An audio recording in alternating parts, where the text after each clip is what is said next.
Right now, the world economy stands at an alarming precipice. But would it surprise you to learn that the events of today are nothing new?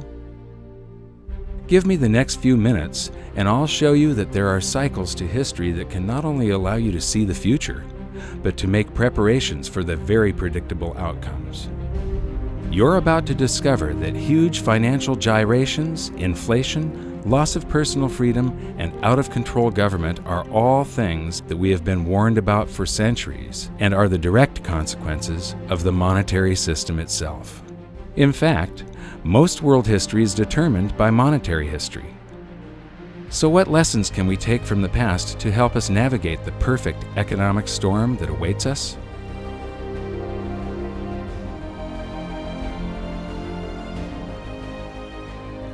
Debasing a nation's currency supply to pay for public works and war is a pattern that just repeats and repeats throughout history, and it's a pattern that always ends badly. In this double episode, we're going to create a timeline to show the similarities between ancient Rome and the United States today. Just like the USA, Rome started out as a republic after overthrowing a monarchy. So let's begin with their early economy in around 500 BC. In the early days of the Roman Republic, for the first 178 years, there's no evidence of big inflation. They were using gold and silver coinage mostly as their currency. Small denominations were made out of copper and bronze. Then Hannibal of Carthage starts to harass Rome in something called the Second Punic War. And to pay for this war, they did deficit spending by taking the coins that they took in taxes, melting them down, and adding cheap and abundant base metals such as copper so that they could mint more coins. This caused a big inflation, and the inflation was one of the factors that brought the Roman Republic down to a dictatorship, the Roman Empire. Most of Rome's gold and silver was stored in vaults under the floor of their treasury, which was also known as the Temple of Saturn. If you visit Rome, go to the Forum in the center of the city, where you can still find the ruins of the temple today. And here's something I found really interesting. The U.S. Treasury in Washington, D.C. has almost exactly the same design. So now let's start filling in our timeline of events to keep track of the major similarities between Rome and the USA. We just learned that the early Roman Republic enjoyed a long period of practically no inflation because they used sound money, pure gold and silver. Interestingly, the United States started on the same path. From the late 1700s to the early 1900s, prices were very stable thanks to laws that mandated the use of gold and silver as money, and our people were not robbed by inflation. But in both instances, it was the ongoing debasement of the money for war spending and public works that led to economic chaos. Tell us the parallels between Rome and what's happening in the United States today. Well, they're obviously two very different societies, but there are some broad parallels. Rome was a republic. They made sure they had two people each year who were the rulers, the consuls. They always changed because the Romans were worried. They'd had a monarchy before, very unpopular. They overthrew it, so they didn't want anyone getting too many powers. What did in Rome? No surprise, excessive taxation and debasing the money. When you look at the coinage, it started out being an exact measure of copper for the sestertii and silver for the denarii, and by the time it was all over, worth absolutely nothing with perhaps a wash of silver to make it look like the original thing, which is exactly what we're doing now. So these patterns repeat themselves. They always repeat themselves. The Romans were the first culture to understand that a currency maintains its value because of its rarity. Julius Paulus once said, "This device, being officially promulgated, circulates and maintains its purchasing power not so much from its substance as from its quantity." Even still, the Romans never stopped churning out more currency, just like the USA today and the ancient Greeks before them. But in their race to debase, the Romans came up with some new twists of their own. The first of these twists was coin clipping. Whenever a Roman would enter a government building, they'd simply clip the edge off of their gold or silver coin. They would save up all of those clippings, melt them down, and mint more coins, expanding the currency supply. And when that wasn't enough, they developed the art of revaluation, where you just take a coin and you stamp a new value on it. You got 100! That's simple. The move away from precious metals to something less than precious metals, and the Roman Empire famously clipped their coins. This was a debasement of the currency. There wasn't a paper currency, but it was a debasement of the currency. In the US, there's a very interesting phenomenon going on where they're not clipping coins, but when you go to the supermarket, you find that the portions of the items at the supermarket on sale are shrinking. You know, the servings on various other consumer products are getting smaller and smaller, but this price is the same. So it's very similar to that old Roman coin clipping trick from 2,000 years ago. It's another form of currency debasement, but it's hidden through cardboard and marketing and fancy presentation, but the people are nevertheless having their currency debased. So why should you care about this? The quality of a society is directly proportional to the quality of its money. Stable money leads to stable prices, which leads to a stable society, whereas debasement of the currency leads to the demise of empires. The major reason for Rome's ongoing currency debasement was to pay for their ever-expanding empire and never-ending wars. The precious metals content of their coinage fell further and further until it had next to no connection with the pure gold and silver that had initially provided them with a stable economy. Cut to today, and we see the same pattern. Up until the outbreak of World War I, the United States had very high levels of precious metals in its coinage, and treasury notes were backed by gold at a 1-to-1 ratio. From there, the USA debased its currency more and more to pay for World War II, the Korean War, and then the Vietnam War, until finally the link between gold and the US dollar was severed completely. For those new to the series, let's revisit the pivotal event that has managed to sneak under the radar of modern historians as nothing more than a side note, even though it will have repercussions for generations to come. It was an unprecedented act of global debasement by a modern wannabe emperor that would make any Roman ruler hang his head in shame. Most people think that President Nixon's criminal activities were limited to wiretapping and spying on the competition. But his greatest crime came on August 15th, 1971, when he severed the last ties between the dollar and gold, when he ended the Bretton Woods system. I have directed Secretary Connally to suspend temporarily the convertibility of the dollar into gold or other reserve assets, except in amounts and conditions determined to be in the interest of monetary stability and in the best interest of the United States.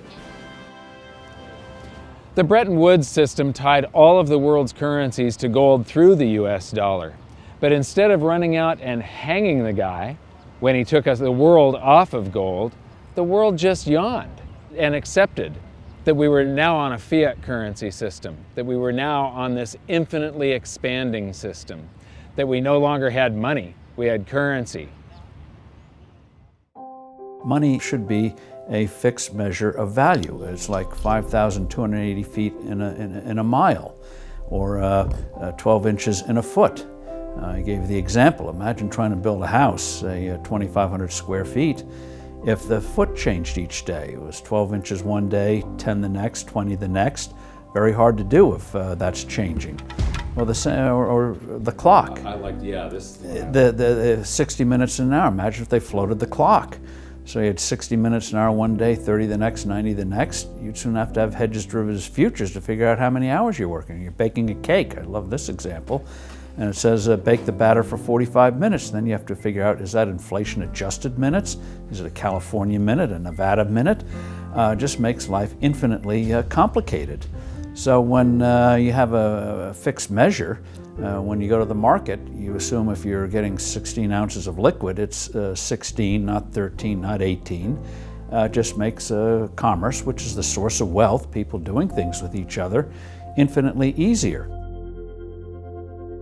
It is very odd that we've established a situation where what people do is scramble to borrow liabilities. Certainly, I guess, the most attractive liability in the world, or put a different way, the most attractive free trading lie on the planet is the US dollar.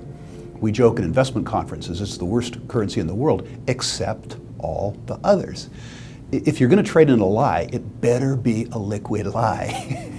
What the United States dollar has going for it is the most liquid lie in the world. I mean, if you think about the advantage that we have now, yes, it's a horrible thing to do morally, but what we do is amazing. It's amazing that we can get away with this. We print a lie, a dream, on a piece of paper, and we ship it to Brazil, and they send us coffee. And we ship the same lie to Germany, and they send us a Mercedes. And we ship the same lie to Japan, and they ship us a stereo. It's actually a pretty cool deal. I mean, I feel bad about it in a sense, but it's grandly amusing in a sort of a cosmic sense. You just need to understand that somehow, sometime, some way, there's going to be a reckoning. The dollar's involved worldwide as a major currency, so it's 1/2 of everything we do. And it has no definition. I used to get a charge out of asking Bernanke and Greenspan, define a dollar, and they can't define a dollar. In the old days it was a weight of silver, a weight of gold, and that's what it was supposed to be according to the Constitution. Well, Dr. McCracken, not being an economist, can you explain to me briefly how in the world do you determine what a value of a dollar is in relation to a French franc, for instance, if you can't convert that dollar into gold? What standard do you have? What is it worth at all? You determine that's going to be determined in the marketplace, just as really largely it has already. So what is this going to do then to, for instance, the speculator in gold? How is this going to affect him? Is the price going to drop or rise? The official price of gold, of course, has not been changed. That was not a part of this program at all, nor is that contemplated. Well, maybe they should have contemplated what was likely to happen, because for anyone who had studied history, the outcome was perfectly clear. Rather than help the economy, Nixon's actions made things a lot worse, and the public started feeling the effects of inflation much more acutely. It was hard for savers to keep their heads above water unless they had saved in the ultimate stores of value, gold and silver. Just as it had always done throughout history, gold once again accounted for the expanding fiat currency supply by rising in price to cover that supply. Gold had done this as recently as 1934, when the USA's debasement really started heating up and gold was revalued from $20.67 an ounce to $35 an ounce.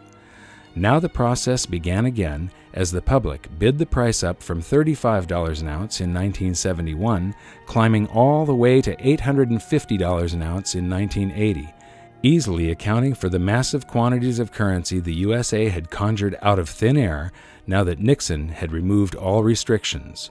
Gold had once again held an out-of-control currency to answer. Getting back to the Julius Paulus quote about the value of a currency being decided by the quantity rather than the content, one of the biggest economic hurdles that mankind repeatedly trips on is that we have never been able to control the quantity of currency. And this is one of the reasons why gold has always been the ultimate money. It can't be printed and it keeps us in check. Today, I think cryptocurrencies are a very exciting development and have tremendous possibilities. The bottom line is that governments have a long history of trying to cheat gold, either through debasement or manipulation of the markets. But here's the thing. In the end, gold always wins. And that brings us back to the Romans, who went through many cycles of currency debasement for war spending, then inflation being felt by the public, then revaluation of the currency, then more debasement for deficit spending on war, resulting in even more inflation being felt by the public. The cycle repeated again and again. Those who were able to hold gold outside the official system maintained their purchasing power. Those who did not suffered greatly. In 270 AD, Emperor Aurelian took power and had the now worthless official coinage recalled and minted again to contain a small amount of silver, just 5%. This act brought a new vitality to Rome, but unfortunately it was short-lived as government after government gave in to the temptation of spending beyond their means. Eventually, wars were funded by levying huge taxes on businesses and the rich. This only had the effect of closing down many essential businesses. The more meddling the government did with the economy, the worse things became. The government started confiscating private property by force to fill their empty state coffers. Rome was sliding into ruin. And that brings us to Emperor Diocletian.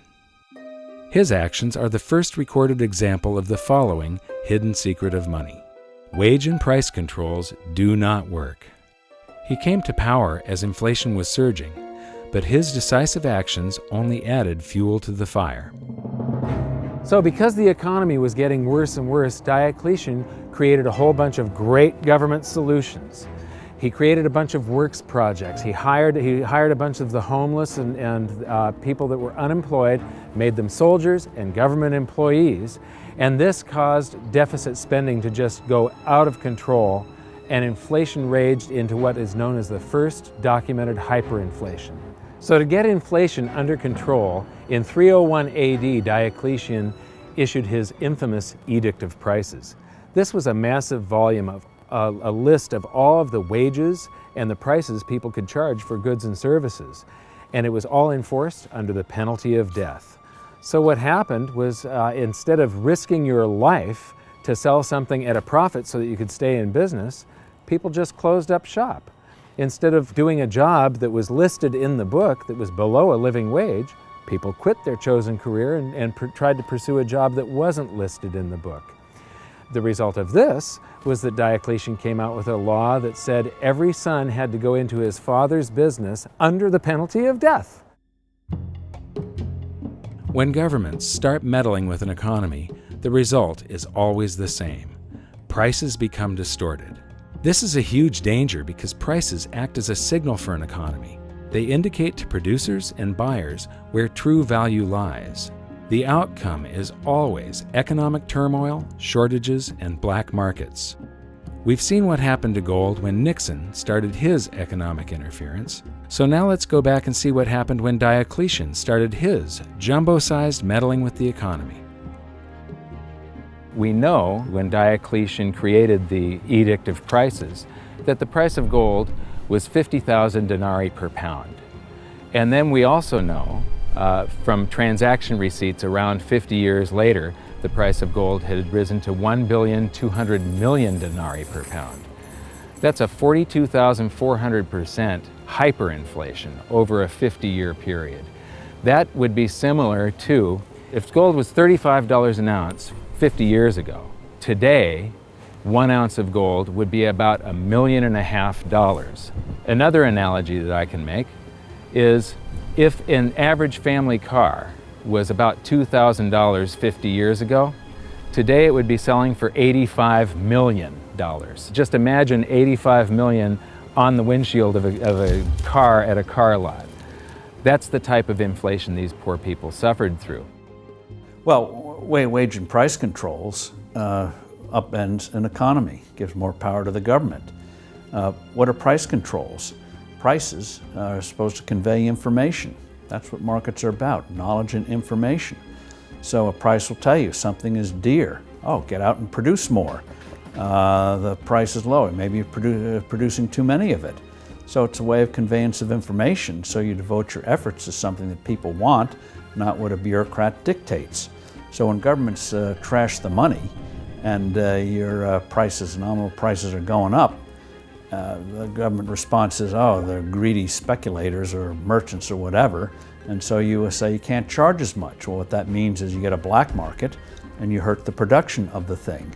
The idea that government can substitute for people interacting among themselves is preposterous. This pattern of failed price controls is something we see throughout history and across the globe. Skip forward over 1,500 years, and governments still hadn't learned their lesson. During the chaos of the French Revolution, the government issued a set of wage and price controls known as the Law of Maximum, also imposed under the penalty of death.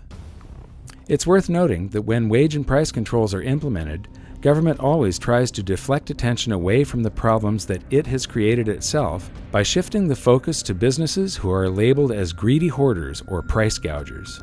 In reality, Most are just average people trying to keep their business afloat, doing their best to deal with the unstable supply and demand curve created by government meddling. And France was no exception to this blame game. During the law of maximum, many innocent people were executed, food shortages developed, and black markets ruled until finally, 15 months later, the act was repealed because it didn't work. And all the stored-up energy of government manipulation was unleashed at once, leading to a further period of chaos and inflation for France. I agree with Steve Forbes. The idea of wage and price controls is absolutely preposterous. Now we'll skip forward another 200 years and government was at it again. Many people don't realize that Nixon's speech from 1971 also included the announcement of a 90-day wage and price freeze. The United States was suffering from big inflation thanks to deficit spending for the Vietnam War. Silver had been taken out of circulation in 1965, reducing our coinage to worthless flecks of base metal, and the paper currency supply had been expanded greatly. Did that sound familiar? Just like Diocletian, Nixon's team of economic boffins thought they could curb inflation by fixing wages and prices. The time has come for decisive action, action that will break the vicious circle of spiraling prices and costs. I am today ordering a freeze on all prices and wages throughout the United States for a period of 90 days. Working together, we will break the back of inflation. You'd think that these people would learn from history, but they don't. To get an idea of how out of touch the men with their hands on the economic levers were, listen to what Nixon's advisor had to say about the duration of the controls. Would it be your anticipation that it would take more than 90 days to break the back of inflation, as the President put it tonight, that there would have to be a further extension of an actual wage price freeze?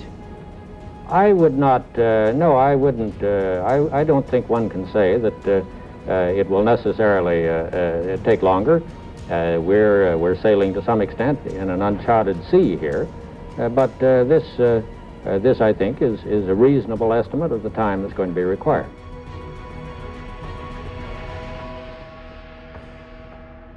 Glenn Rather. President Nixon is expected to speak for about 15 minutes on his new economic policies. The President's address tonight comes against a background of the following facts, among others: record high gold prices and rapidly increasing cost of living figures for most Americans. The wholesale price index rose by 2.1% during the month of May. The index of industrial commodities in the last 3 months has risen at an annual rate of 15.9%, the worst since the Korean War 20 years ago. All of that part of the general background of the President's remarks tonight. Every American family is confronted with a real and pressing problem of higher prices. And I have decided that the time has come to take strong and effective action to deal with that problem. Effective immediately, therefore, I am ordering a freeze on prices. This freeze will hold prices at levels no higher than those charged during the first 8 days of June. It will cover all prices paid by consumers. What was Albert Einstein saying? What kind of an idiot would do the same thing over and over and expect different results each time? And it's the same pattern that's happened repeatedly, cycle after cycle after cycle after cycle for thousands of years. A country borrows itself into bankruptcy. It creates more money to try to pay its debt. Prices go up. People rebel. The whole system falls apart. And I'm scared about it. Countries collapse over this. They go to war about this kind of thing. Rebellion in the street, overthrows of government, the whole 9 yards. There is nothing to be gained from inflation and everything to lose, and we're going to lose everything. Around the world, people don't seem to realize that government intervention always makes things worse. It's the government manipulating things. Whenever you manipulate something and try and control it over here, and not allow the free markets to balance everything all by themselves, something comes squirting out way over here that you just don't expect. For instance, the dot-com bubble popped in 2000. Alan Greenspan lowered interest rates to try and get the stock markets back up again, and he accidentally created a real estate bubble that's now devastating the world. Back during World War I, they inflated the currency supply tremendously. The Federal Reserve was born just at the beginning of World War I. We added to the currency supply by adding bonds to back our currency along with gold. Then there was this big, it's called the Depression of 1921. It's the single greatest deflation that the U.S. has ever seen. It's bigger than the Great Depression. The contraction of the currency supply was huge. The reason nobody knows about the Depression of 1921, they only know of the stock market crash of 29 and the Great Depression, is because the government did not rush in to save us. The Federal Reserve didn't try to suddenly lower interest rates down to zero. They didn't manipulate the free markets. They let the free markets work. It was horrible for a year. There were bankruptcies and foreclosures. People lost homes and things like that. But the bankruptcies and the businesses that folded, there were new businesses that were more efficient, that grew up to take their place. And when a home gets foreclosed on, it gets resold to somebody else. And yes, it was horrible, but the people that were leveraged out, or the people that weren't in full control of their finances, or the inefficient businesses that were just hanging on by a thread anyway, yeah, they went under. But because the government didn't rush in to save us, and the Federal Reserve didn't try and manipulate the economy, the free markets healed it all, and in 18 months it was a memory. In fact, 10 years later, nobody could even remember the memory. It was gone. Mark Twain is often quoted as saying, "History doesn't repeat, but it sure does rhyme." And as you've seen from this episode, that sure rings true. The wage and price controls, we will probably end up trying this in the United States sometime in the future. And you know, they tried it during Diocletian. It didn't work. It destroys the economy, and eventually they have to repeal the act. They tried it during the French Revolution. It didn't work. It ruins the economy, and they have to repeal it. Nixon tried it. It didn't work. It ruined the economy, and they had to repeal it. It's not going to work the next time they try it. This stuff just keeps on happening over and over and over again, and part of it is caused by the 4-year election cycle. All of the politicians are worried about what's going to happen on their watch, and they push all the problems forward to the next administration. They really don't care what's going to happen out in the future. They care what's happening, you know, how they're remembered.